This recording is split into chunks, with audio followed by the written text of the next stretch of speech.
porque lo vemos a nuestro alrededor.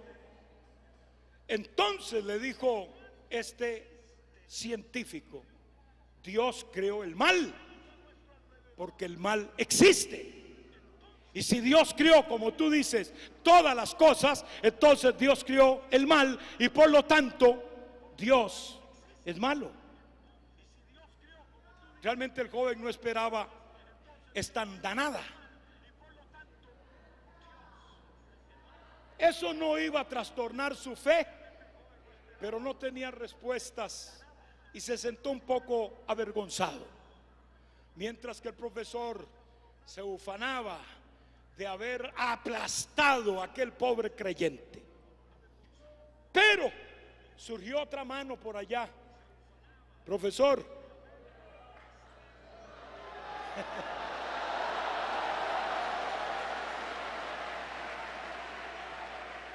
otro joven se levantó y le dijo: ¿puedo hacerle unas preguntas, profesor? Y él dijo: ¿cómo no? Claro que sí. Bien, profesor, ¿existe el frío? Y el profesor le dijo: pues ¿qué pregunta es esta? Claro que existe el frío. Hay lugares tan fríos, tú tienes que buscar un coat y tiene que abrigarse, porque si no hasta moriría. Claro que existe el frío. Y le dijo: profesor, usted está equivocado. El frío no existe. Existe el calor, no el frío.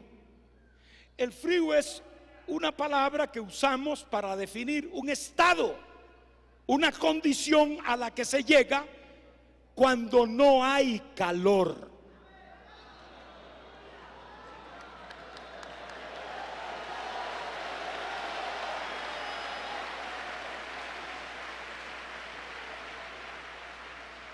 El calor es generado por una fuente. Esa fuente se puede estudiar, se puede entender, y le citó varias de las fórmulas físicas que eran comunes para esos estudiantes, y le dijo: el calor sí existe, el frío no. El frío es simplemente la consecuencia de la falta o ausencia de calor. Pero tengo otra pregunta, profesor. ¿Existe la oscuridad? Y de nuevo el profesor dijo: pues claro que existe la oscuridad. Está la noche y está el día. Hay lugares oscuros, hay lugares iluminados. Existe la oscuridad. Nuevamente, profesor, está usted equivocado. La oscuridad no existe. Es lo mismo. Es la palabra que usamos para describir la ausencia de luz. Donde no hay luz, hay oscuridad. La oscuridad no se estudia, se estudia la luz. Se puede descomponer en los 7 colores que tiene y se puede estudiar, etcétera, pero no la oscuridad, porque la oscuridad solamente lo que se mide es cuánta luz hay en un lugar, para saber la intensidad de iluminación que hay, hasta llegar a cero. Cero luz, oscuridad. Pero no existe como tal la oscuridad. Y le citó igualmente algunas de las grandes fórmulas físicas para eso. Pero tengo otra pregunta, profesor.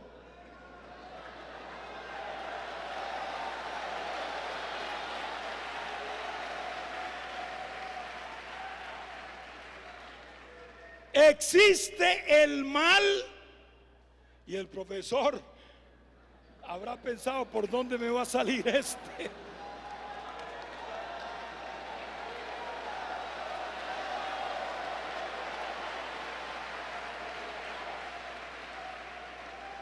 Y él le dijo: acabo de decirle al otro compañero suyo que es lógico. Vemos los suicidios, vemos los homicidios, vemos las violaciones, los adulterios, las mentiras, los fraudes, etcétera. Nos rodea el mal. Claro que el mal existe.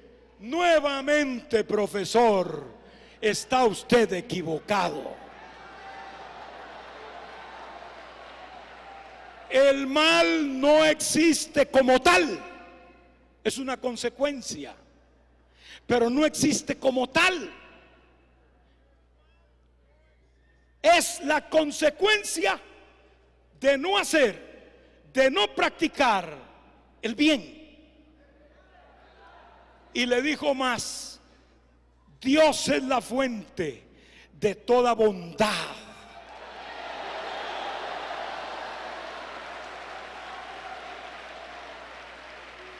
Y cuando el hombre se aleja de ese Dios que es la fuente de toda bondad, entre más se aleja el hombre, entonces es que como resultado el mal se apropia, porque el hombre se aleja de la fuente del bien. Entonces queda expuesto a una condición que surge por sí misma y que se llama el mal. Pero el mal no existe como fuente singular. Ahí no le pudo citar fórmulas físicas, pero el convencimiento, usando los mismos criterios que los anteriores ejemplos, fue claro para todos, que empezaron a aplaudir a ese joven. Y ahora el que quedó avergonzado fue el profesor, que no hallaba dónde meterse.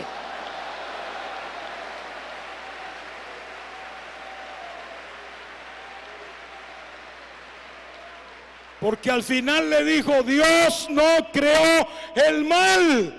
El mal es una consecuencia del alejamiento del hombre de su creador. A ese joven lo llamó el director de la Universidad de Berlín. Lo felicitó porque eso ocurrió.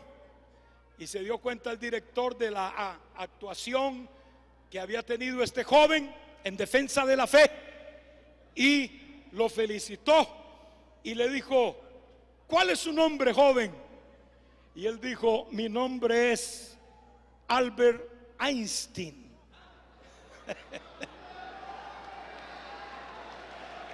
Gloria al nombre de Cristo. Para el que no sabe, Albert Einstein fue y todavía es la mente más brillante de los tiempos modernos. En ese tiempo era un joven. De hecho, fue el creador de la teoría de la relatividad, un investigador real del universo, descubridor básico del poder atómico. Y definitivamente, hermanos, un hombre reconocido en el mundo entero, pero que creía en su Dios. Cristo vive. Así que, querido joven, no se preocupe. Tenga misericordia de aquellos que se levantan contra la fe. No tiene que convencerlo racionalmente hablando. Su fe no se puede explicar como 2 por 2 son 4. No, usted lo que tiene que hacer es lo que hizo Pablo. Limítese a predicar al Cristo verdadero, al Cristo que murió y resucitó para salvar la raza humana. Amigo que me escuchas, Cristo murió por ti y quiere salvar tu alma en este día. Hoy el Señor quiere salvarte. Solo tienes que creer, así de sencillo. Estás enfermo, solo tienes que creer. Cree solamente. No te he dicho que si creyeres verás la gloria de Dios.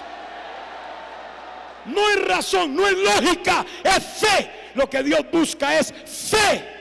Al que cree, todo le es posible. Pongámonos de pie, hermanos. Levante sus manos y alabe a Dios. Si hay alguna alma que quiere recibir a Cristo, allí donde está, hágalo. Allí donde está, hágalo en esta noche. El Señor le llama, Él le ama y quiere salvarlo. Y lo ha traído aquí para que usted reciba salvación y vida eterna. Si usted está enfermo, tal vez no va a poder pasar todos aquí, pero los que quieran pasar pueden hacerlo. Pero creyendo que un toque de su mano será suficiente. Queremos que nadie salga